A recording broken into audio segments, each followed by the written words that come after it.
We must start again. Our second lecture of the afternoon. It's a pleasure to welcome Bruno Duchesne from the Université de Lorraine. Thank you very much. Thank you to the organizer for the invitation. I would like to say that I'm joined to work with Nicolas Monod. And so I will speak about group acting on dendrite. I'm sure you know what is a group, but maybe not what is a dendrite. So let me start with the definition.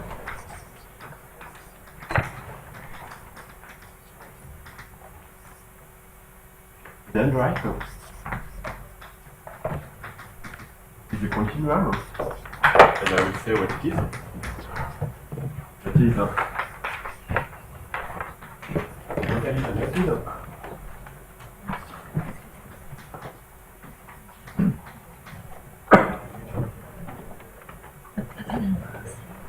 Locally connected and any point, any pair of points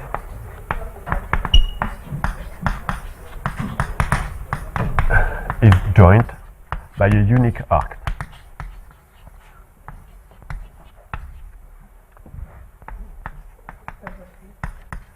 Okay. So I have to say what is a continuum. So a continuum is a space that is compact, metrizable, and connected.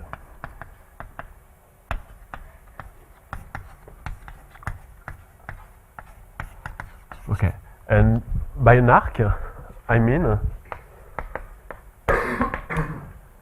the image by an injective continuous map from the unit interval.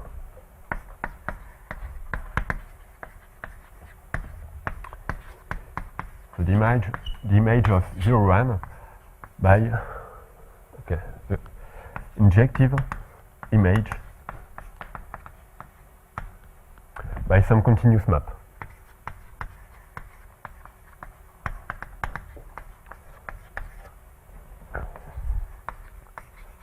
Okay, and so before continuing, let me show you some picture. Okay, the first example is given by trees. If you have a locally finite tree, you can compactify it with the n compactification, and you get a dendrite. And maybe an historical one is a Gaiman dendrite. You start with the root, and you take the binary tree associated. Okay. Another maybe less obvious example is given by Julia set of some polynomial. So dendrite looks like that. And you can embed every dendrite in the plane. Okay. So what is the setting of the talk?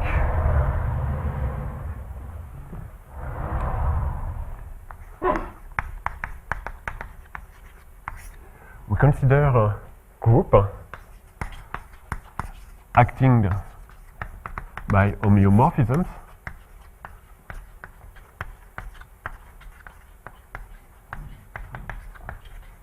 on dendrites. And I want to emphasize something. I said that it is metrizable, but we don't care about a specific metric. So no invariant metric is assumed there are no invariant metric. Okay. And I have two goals for that talk.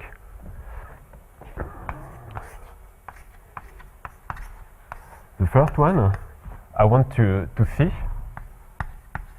how close it is to groups acting on trees.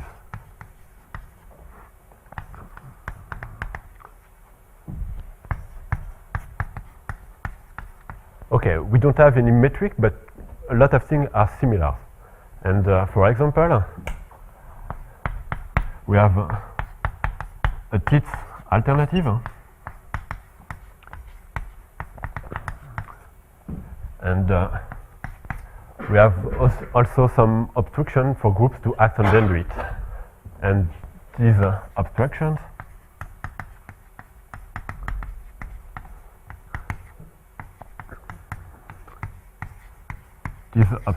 come from bandit cohomology.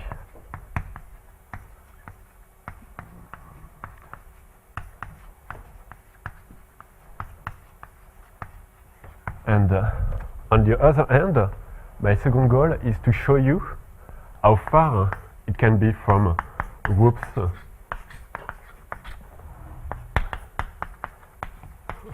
acting on trees. And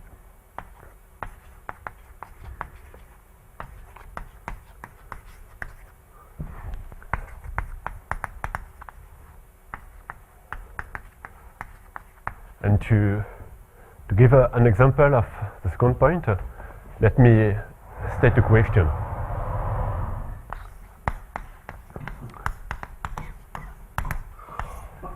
Is there any group with property T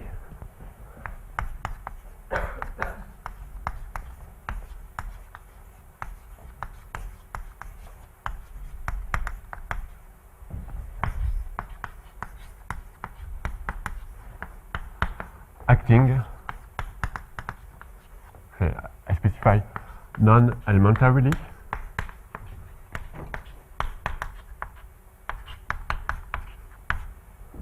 on a dendrite?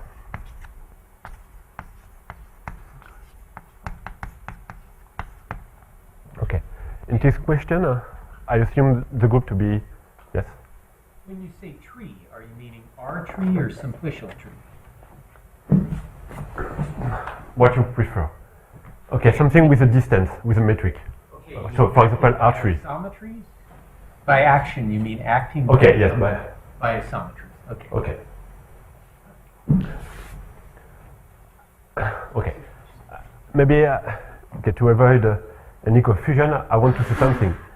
If you have a dendrite, you can always find a metric such that it is an R3, a compact R3. So something really different than what we look usually. Okay. And if you have an R3, which is separable, you can find another metric such that it is a dendrite. Okay, so when I say groups acting on trees, I mean maybe R3s but with an invariant metric. And non-elementary action means 6.3? I will explain that in a few seconds. Okay, here there is no topology, so it is a countable group, maybe a countable group with property T as an abstract group.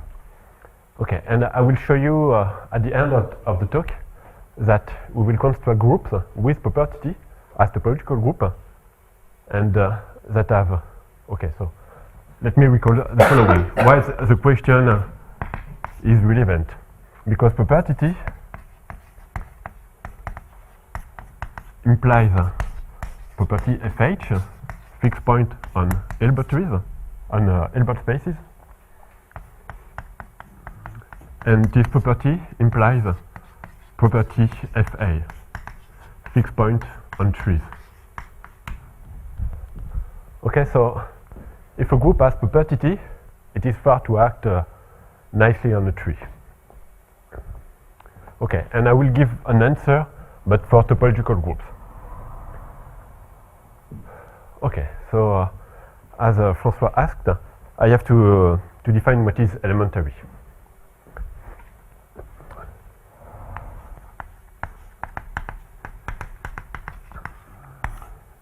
Okay, so if I write G act on X, G is a group and X is a dendrite. So the action is elementary if there is a fixed point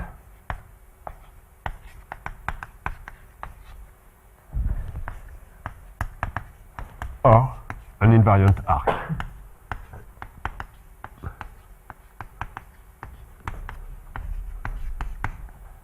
And I have to say two things.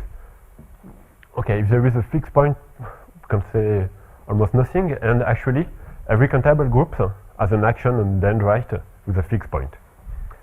Simply you take a root and you add a vertex for any element gamma in your group. And if gamma is countable, you can take edges with length going to 0. So you construct a dendrite and you act by permuting the vertices, and so you have an action with one fixed point. Okay, and you can do nothing if you assume fixed point. And if you have an invariant arc, you get a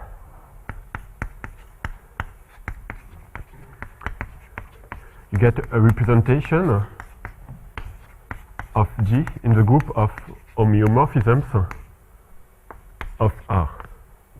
And this group is very large, and okay, it's a completely different question. It has nothing to do with dendrite with branch points, so we don't consider these two cases. Okay, so we want to remove elementary action.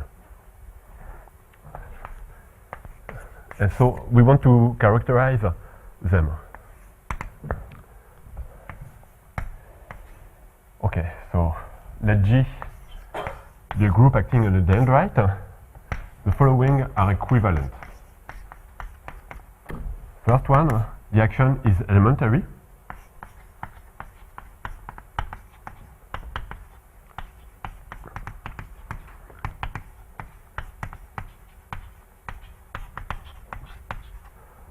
Second point, there is a finite orbit.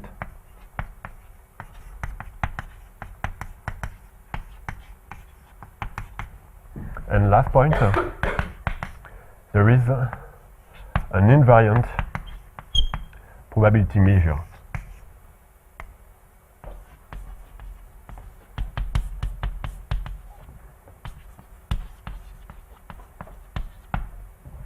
Okay. It is clear that if the action is elementary, so you have a fixed point, or the two extremities of your arc are invariant, so you have a finite orbit. And moreover, if you have a finite orbit, you take the sum of the Dirac matrices, and you get an invariant probability measure. So this direction is almost obvious, and the only point to show is how 3 implies 1. And actually, to any probability measure, you can associate 1 or 2 points. So you can come back on the other direction.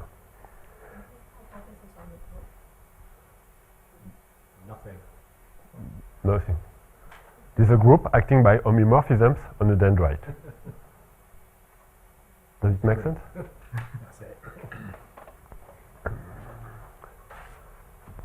Okay, so we have an easy corollary.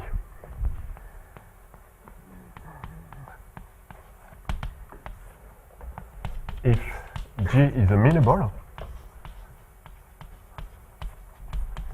and the action is continuous,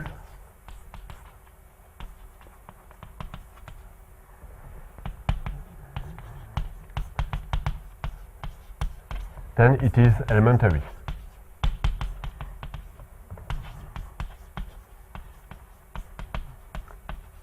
Okay. The proof is straightforward when you choose a good definition of amenability. If I take the definition where a group is amenable if and only if for any compact metrizable space there is an invariant probability measure, it is clear that point 3 is achieved. Okay. So I want to go towards the Tits alternative. I want to do some reduction to something minimal.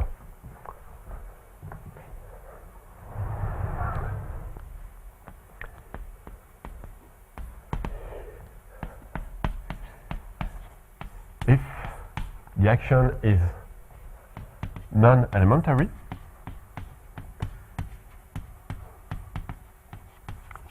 then there exists a unique subset M in X, which is G invariant and closed. And okay, and minimal. And minimal for these two properties.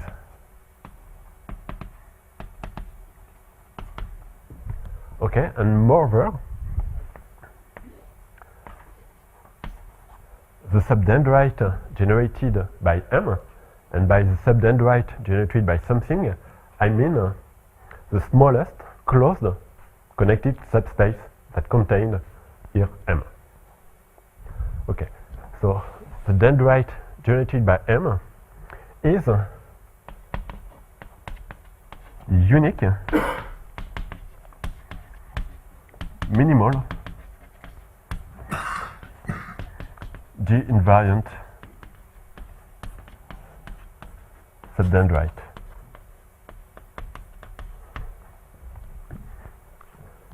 Okay, I would like to emphasize something. We have two notions of minimality. Here it is minimal among closed invariant subset, and here among connected ones. So we have a name to distinguish between the two.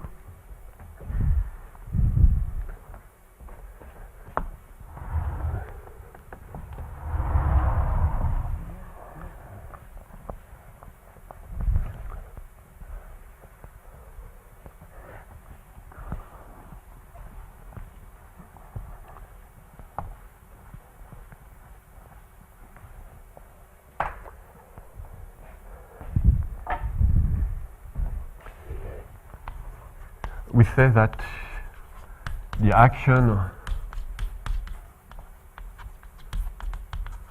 on the subdendrite generated by M is dendro-minimal.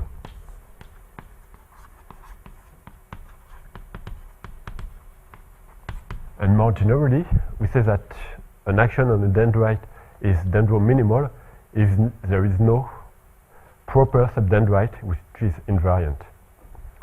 Okay.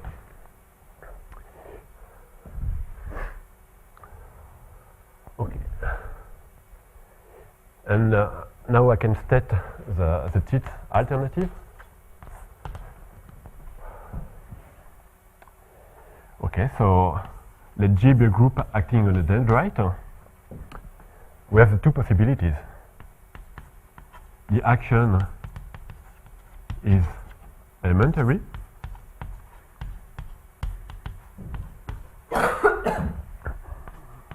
or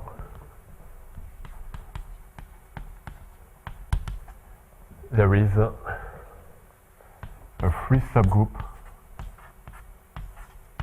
in G. Okay, and the proof is quite similar to the one for trees, and the idea is find ostroboreal element.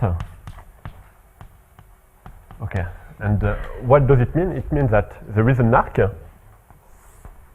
which is invariant by the element G. So it is an arc, and on this arc there is no fixed point in the interior. So it means exactly that the action is conjugated to an action by translation on R. And when you have this situation, actually you can find a subdendrite here and a subdendrite there. So this is like the south pole and the north pole.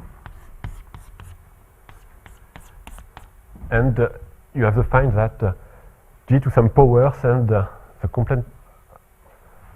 Okay, it is really a north-south dynamics.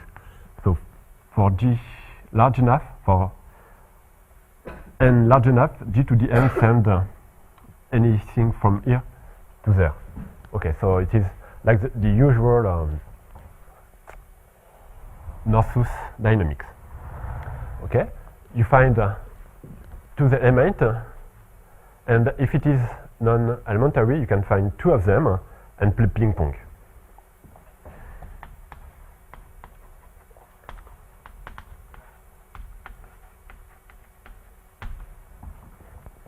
Okay.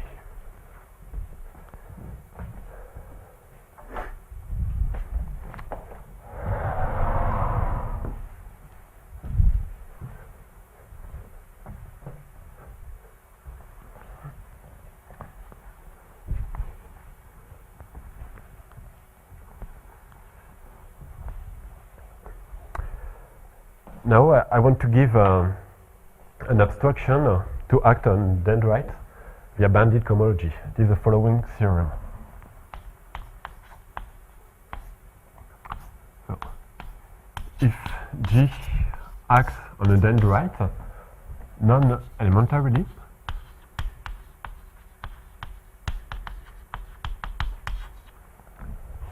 then there exists a unitary representation V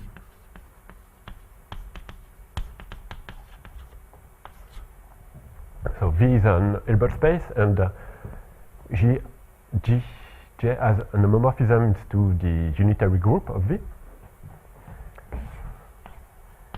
This representation has no invariant vector,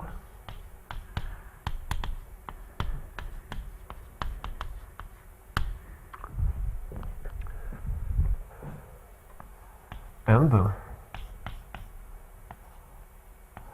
second banded cohomology group of G with value in V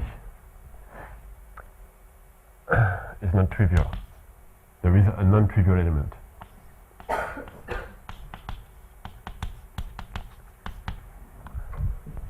Okay, and as a consequence of this theorem, if for this space for G, you have abstraction to action.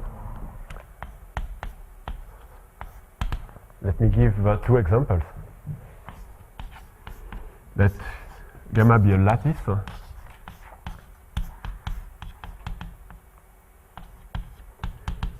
in some simple algebraic group, I mean over a local field of higher rank,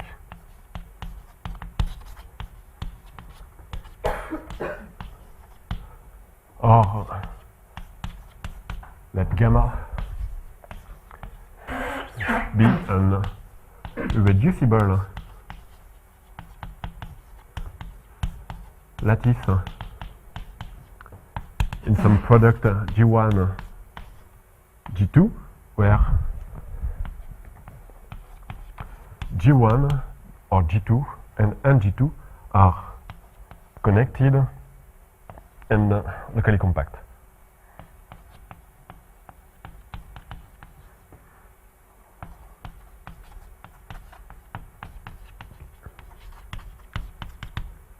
And so it is the assumption, and the conclusion is that any action of gamma on a dendrite is elementary.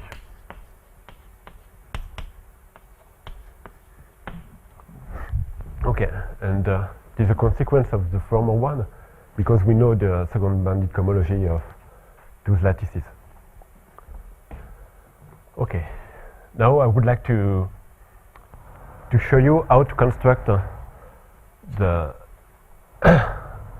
non-vanishing cocycle.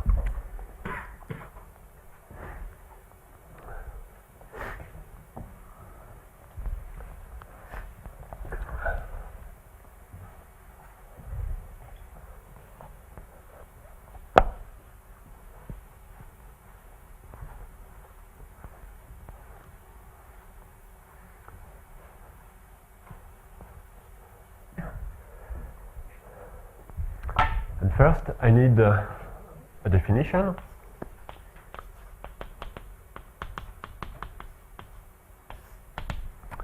If I take a point in my dendrite,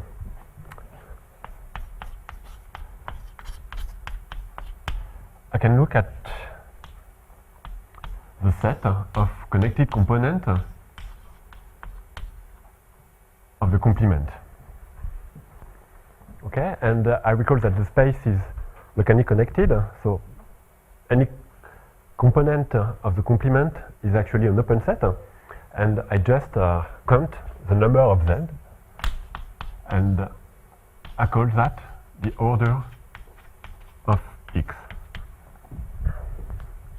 Okay, so if the order is 1, x is said to be an end.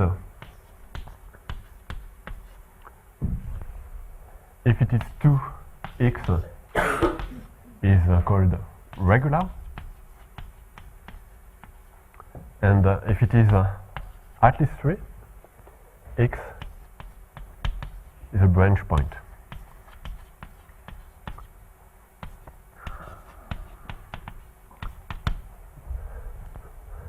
And there is a quite easy fact. Actually, the order of a point is at most countable.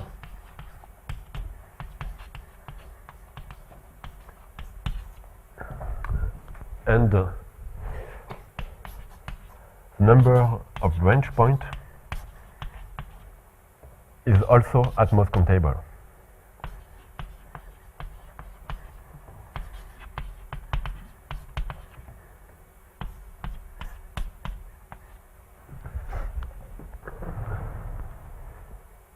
Okay. So now I want to construct the space V there and the cocycle.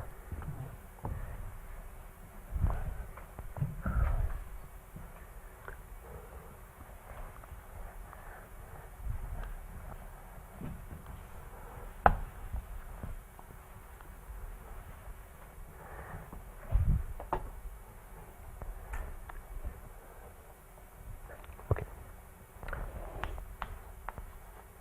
But before that, let me introduce two bundles.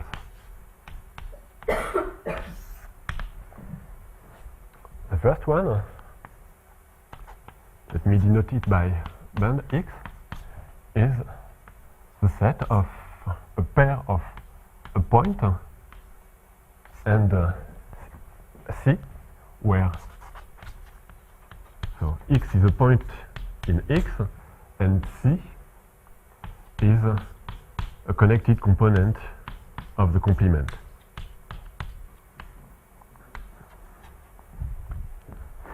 Okay, and it is a bundle over X simply to a pair of such things you associate the first element. Okay, and I need a second one which look like similar to this one. It is given by a point and two connected components.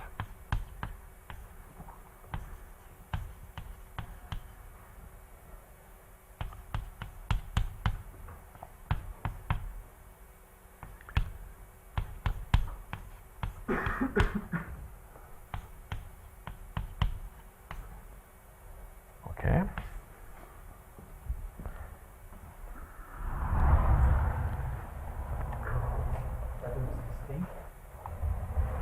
Different components, C and C prime different? No.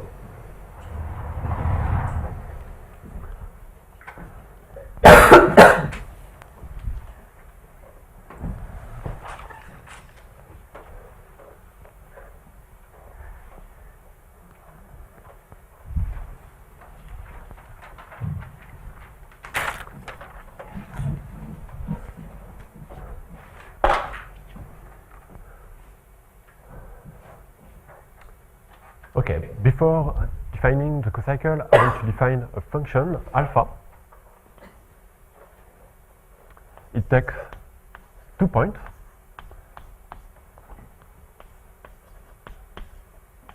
and the alpha of PQ is actually a function on the second bundle. Okay? So alpha of PQ evaluated at C prime, where XC prime is an element of the second bundle.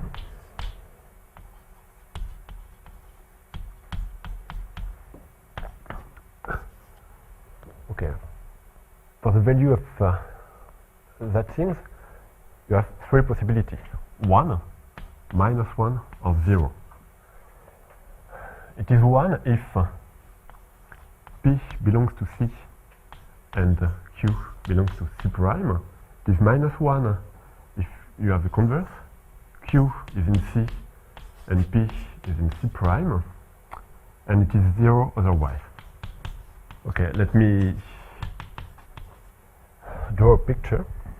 Okay, it is 1 if you are in the following situation. You have P, Q,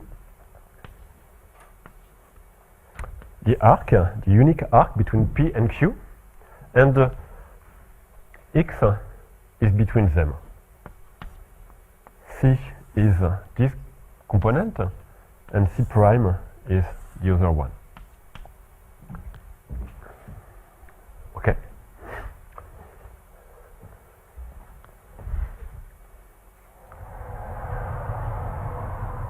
And you may observe that it is alternating on P and Q.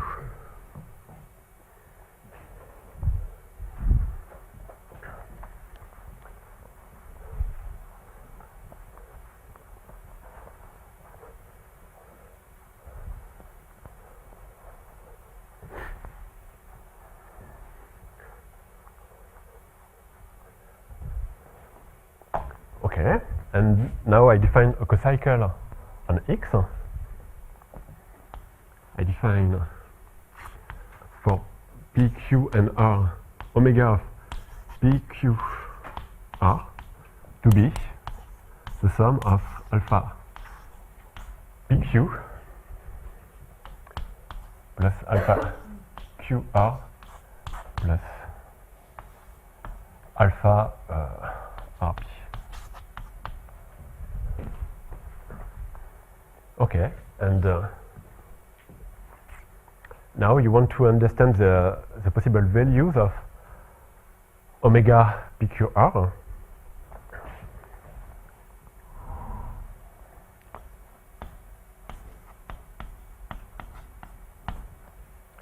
So when you evaluate it on XCC prime,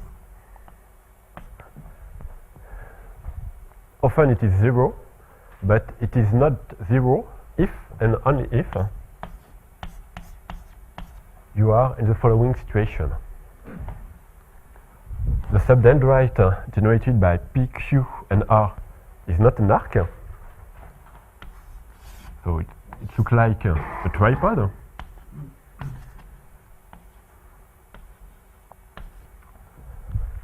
X has to be the center of the tripod, and C and C prime are of that form. So up to permuting P, Q, and R, you are in that situation. It means that it is not 0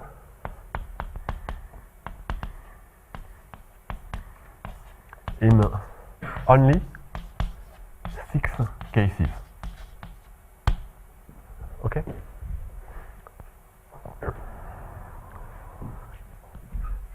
And now, if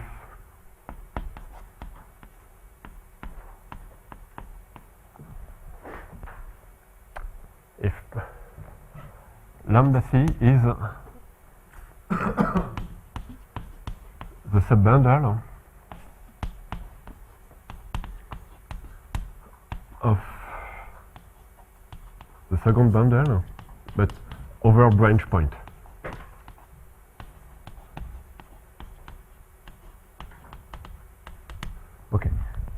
I want to explain just a bit. So I recall that the number of branch points is countable. So I do that to obtain something separable. At the end, I want to construct a space which is separable. And now, let V be L2 of lambda x.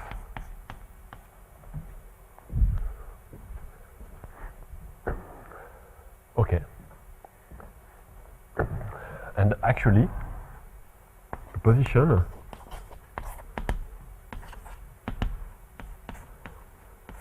the map here is an alternating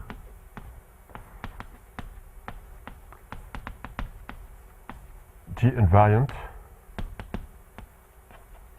Okay, actually it is invariant under the whole group of homeomorphisms. G invariant cocycle, which is bounded in norm.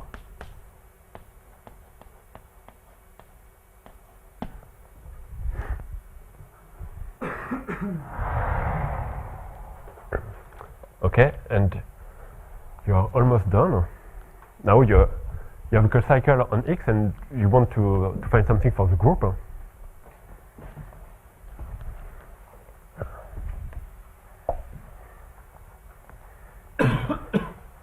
And here we use boundaries theory, but I will not enter in the detail of boundary theory, but I will just state the theorem. If B is a strong boundary, for example,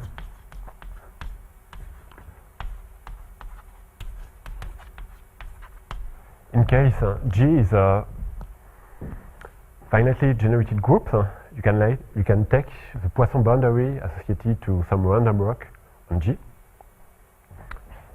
And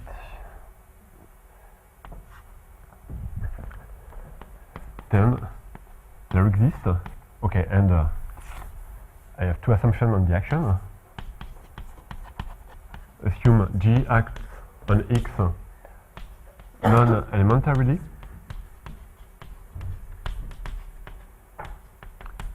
and dendro minimally.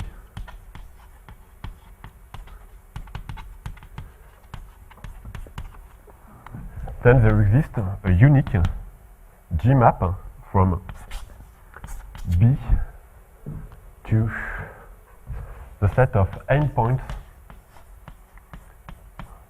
of X. And from that theorem, if you know boundary theory and bounded cohomology, you can pull back this cocycle omega to a cocycle for B and discompute the bounded cohomology of G. Okay. So now I want to address the second point because this is two things are quite similar to what you have for group acting on trees, but the difference is you don't have any distance and you have to do topological things, but in the spirit it is quite similar. So now I want to emphasize it can be very different. Okay, so I want to show you examples of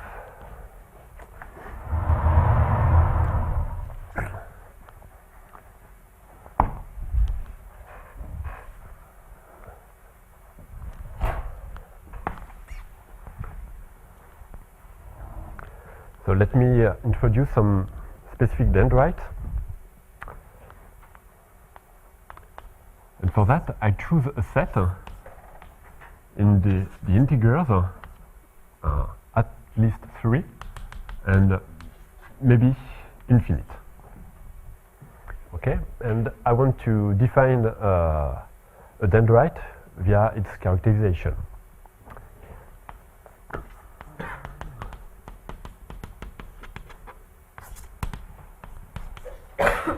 The Bazevsky dendrite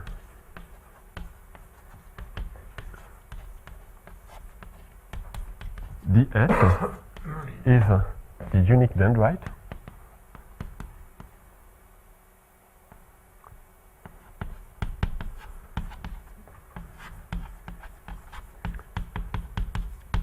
such that one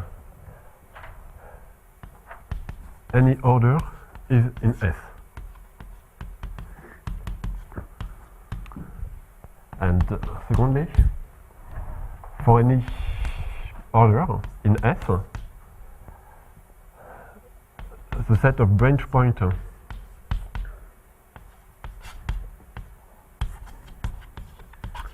with order n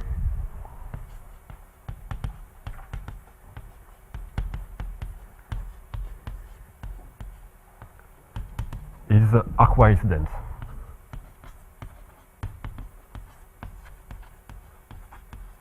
And by arcwise dense, I mean that for any arc, there is a point of a branch point of order n, which is in the interior of this arc.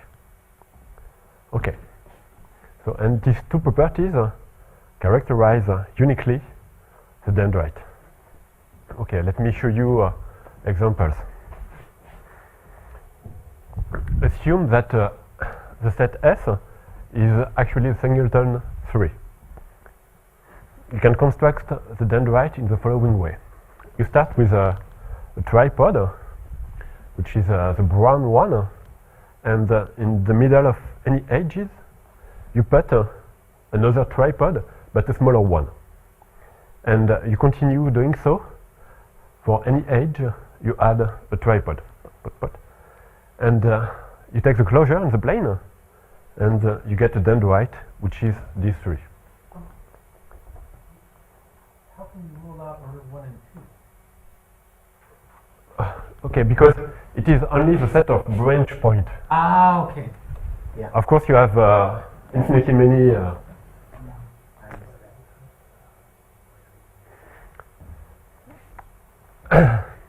Okay, another example. Now let S. Okay, you can't see really something, but let S be the singleton infinity. So the set of branch point with order infinity is arcwise dense, and you get a dendrite, and it appears that this dendrite is actually the Berkovich projective line over CP. So for some algebraic geometer, it has some meaning to look at such things. Okay, so now I'm not interested in the dendrite itself, but on its homeomorphisms group.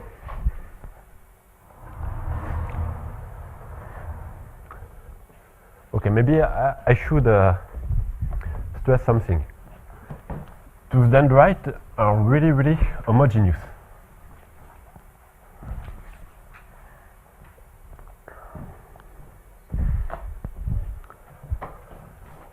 It is easy with this definition to see that for any subdendrite in DS,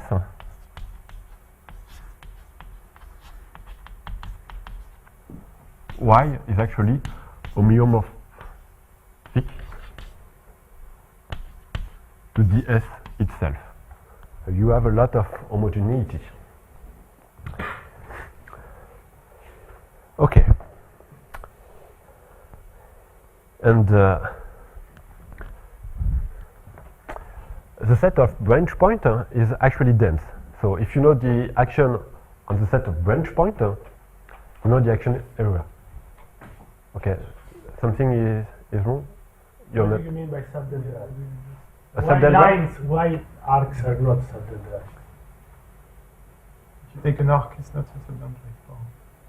Do you mean cut off by a single point or by some finite number of points? Because arcs are... Okay, of course I said a mistake.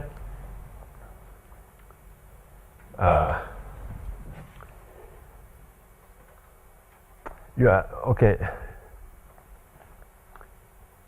Okay, what we said is true. If you remove one point and you look at connected component of the complement, you get dendrite isomorphic to DS. Okay, but I had something stronger in mind, but I don't want to phrase it. It will be weird. So, okay. I will write these things, which is true. if you take the complement of one point. Okay, you take a connected component of the complement of one point.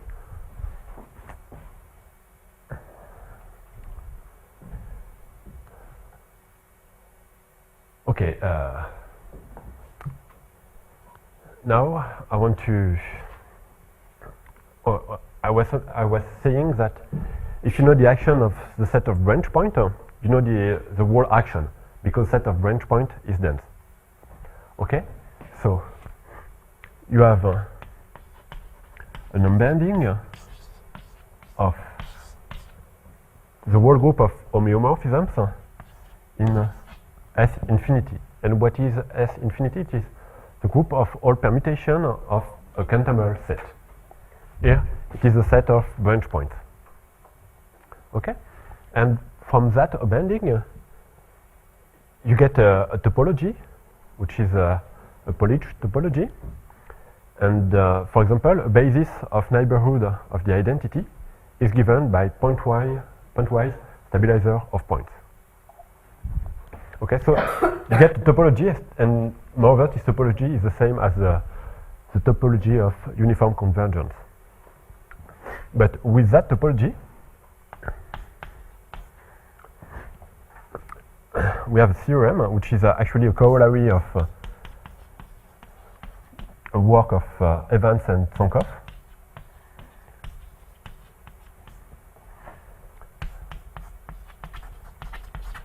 Homeo ds has property T.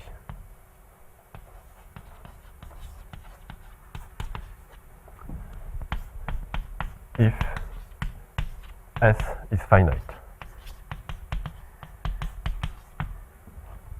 Okay, so it means that there is a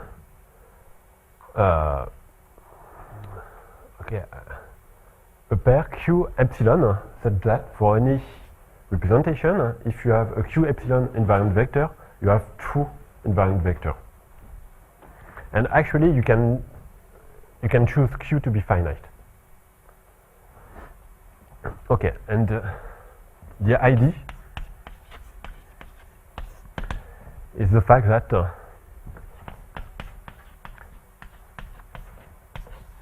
homeo ds is oligomorphic.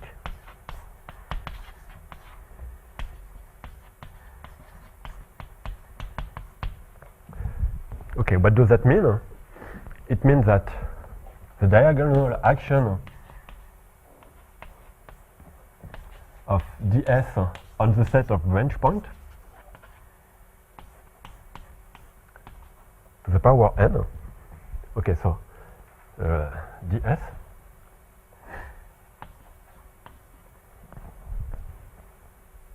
okay, you have an action on set of branch point, so you can look at the diagonal action, and this action is oligomorphic if it has finitely many orbits for any n.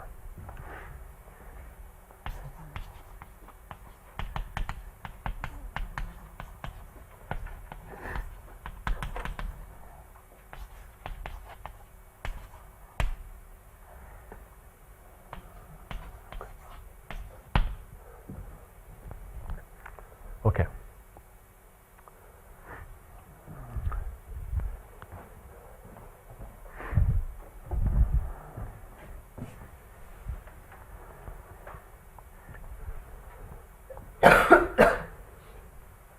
And it is the same thing as to say that you have finitely many configurations for the set of n of branch of set of branch point of n branch point.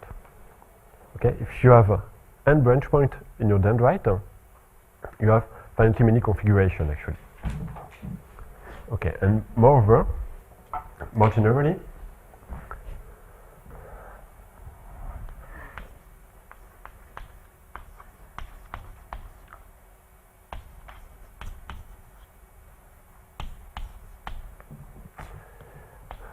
we have the following theorem. Homeo ds, and here I don't assume S to be finite, and I don't look at it as a topological group, but just as an abstract group. This group has property OB. And what does mean property OB?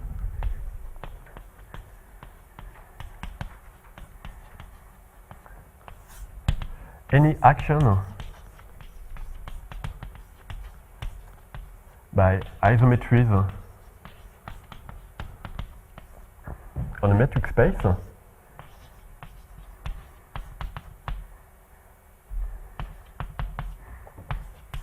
has bounded orbit.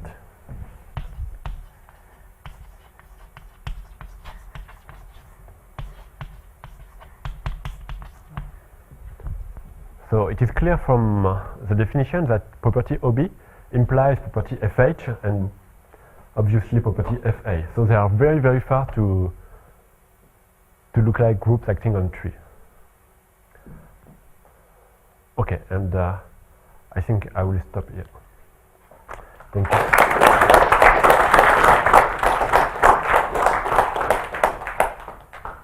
Are there any questions or comments? We've got a few minutes.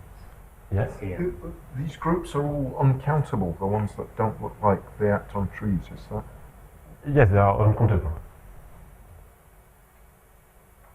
Okay, maybe you mean the number of tooth groups? Or No, the cardinality of the group. The group itself? Yes. Yes, it has it is a continuum. Yeah, so it's sort of too big to act on a tree. No.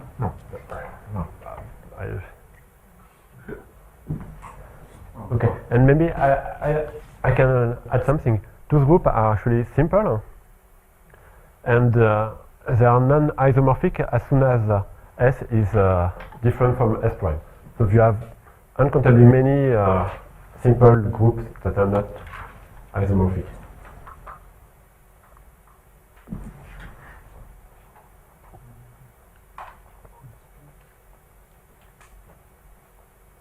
Let's thank our speaker again.